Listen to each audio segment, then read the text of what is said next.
আমি তো ভাই মুসলমান না, আমি শুকরের মাংস খাই, প্রকাশ্যে বলছি, সাংবাদিকদের সামনে আমি প্রকাশ্যে বলছি আমি তো শুকরের মাংস খাই। আমি শুকরের মাংস খাই বলে আমাকে তো কেউ লাঠি নিয়ে কেউ মারতে আসে না, কিন্তু ভারতে আমার বাড়ি ঘর তো কেউ পুরাই দেয় না। আমাদের হিন্দুদের, হিন্দু ভাইদের, খ্রিস্টান ভাইদের, বৌদ্ধ ভাইদের হিন্দু ঘর বাড়ি তো পুরাই দেয় না শুকরের মাংস খাই বলে। তাহলে তোমরা যে এত সংখ্যালঘু এত মানে নিজের দেশকে সংখ্যালঘু প্রিয় ভিন্ন ধর্ম সহাবস্থানের দেশ বলছো, তোমার দেশে তো গরুর গোশত খাওয়ার কারণে কত মুসলমান ভাইকে মানে হত্যা করা হয়েছে, এটা তো আমাদের গুগলে সার্চ করলে পাওয়া যায়। এই হিন্দু ভাই গরুর গোশত খাওয়ার কারণে আপনি মুসলমান ভাইদের ঘর বাড়ি পুরাই দেন, রাস্তাঘাটে হেনস্থা করেন, এটা তো আমরা দেখছি প্রতিনিয়ত।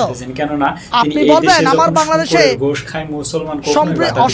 সম্প্রতি দাঙ্গা চলছে, এই ধরনের ভুল বার্তা, ভুল মেসেজ আপনারা দিবেন না। তিনি প্রকাশ করতেছে। আমি হুঁশিয়ারি দিয়ে বলছি ভাই,